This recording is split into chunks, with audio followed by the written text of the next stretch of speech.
Donc maintenant, on est dans une situation où c'est ce que vous dites qui renforce l'extrémisme. Quand vous dites que l'immigration pose un problème, il faut aussi parler des avantages de l'immigration.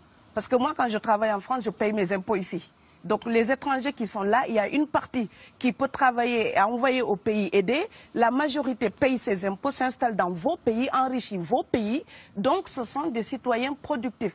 Après, il faut voir, il y a une minorité qui vient, il y a des morts, certes. Mais je voulais souligner une chose. Le discours que vous avez, il est encore légitime tant que l'Afrique restera muette. Et moi, aujourd'hui, je voulais m'indigner pour le silence de l'Union africaine. Les gens là qui meurent sur les plages, et je mesure mes mots, si c'était des Blancs, la terre entière serait en train de trembler. Ce sont des Noirs et des Arabes. Alors eux, quand ils meurent, ça coûte moins cher. Ici, j'étais venu en 2008 et j'avais dit, l'Union européenne, avec ses flottes de guerre, avec son économie, je vous dis une chose, si on voulait attaquer nos pays ici en Occident, il y aurait des moyens de se défendre. Donc si on voulait sauver les gens dans l'Atlantique, dans la Méditerranée, on le ferait. Parce que les moyens qu'on a mis pour Frontex, on aurait pu les utiliser pour sauver les gens. Mais on attend qu'ils meurent d'abord. C'est à croire que le laisser mourir est même un outil dissuasif. Et je vais vous dire une chose, ça ne dissuade personne. Parce que quelqu'un qui part et qui envisage l'éventualité d'un échec, celui-là peut trouver le péril absurde et donc l'éviter.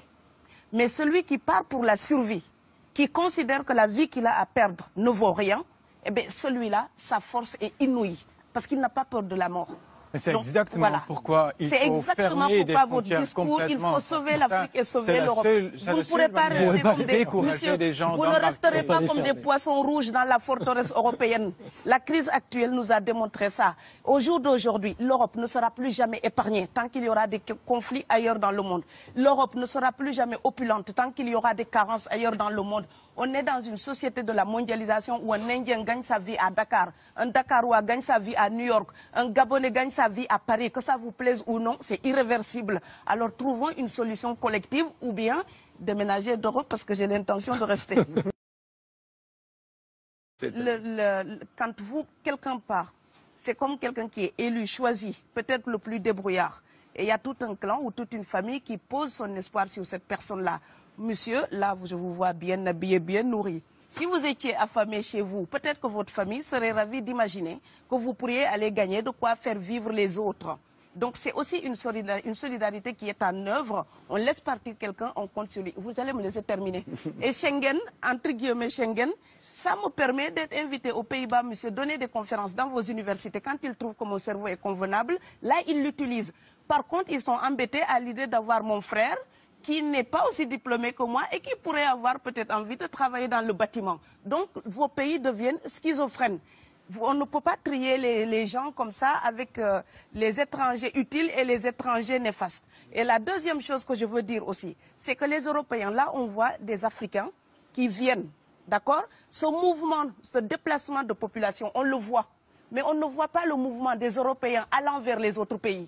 Alors celui-là, c'est le mouvement des puissants, ceux qui ont l'argent, ceux qui ont le bon passeport. Donc vous allez au Sénégal, vous allez au Mali, vous allez dans n'importe quel pays du monde, au Canada, aux États-Unis, partout où je vais, et je voyage tout le temps, je croise des Français, des Allemands, des Hollandais. Je les rencontre partout sur cette planète parce qu'ils ont le bon passeport.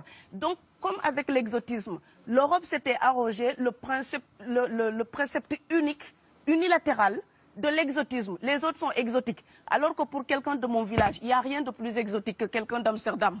Maintenant, pour l'étranger aussi, pour les voyages des temps modernes avec la mondialisation, quand les pauvres viennent vers vous, il y a des mouvements de foule qu'il faut bloquer. Mais quand vous, avec votre passeport et avec toutes les prétentions que cela donne, vous débarquez dans les pays du tiers-monde, là, vous êtes en terrain conquis. Donc, on voit les pauvres qui se déplacent, on ne voit pas les riches qui investissent dans nos pays. L'Afrique se développe en taux entre 5 et 10%. Ce n'est plus de la progression, c'est de la surchauffe. Sauf que quand des pays du tiers-monde se développent et qu'ils n'ont pas les moyens pour gérer tout ça, il faut une ingénierie, il faut une formation, il faut des populations pour installer une démocratie. Là, cette surchauffe-là, vous avez besoin qu'on reste dominé pour servir de débouché à l'industrie européenne. Alors il faut arrêter l'hypocrisie. On sera riches ensemble ou on va se noyer tous ensemble. Et je pense que l'Afrique et l'Europe, par exemple, sont là comme des enfants qui se regardent à travers un miroir déformant.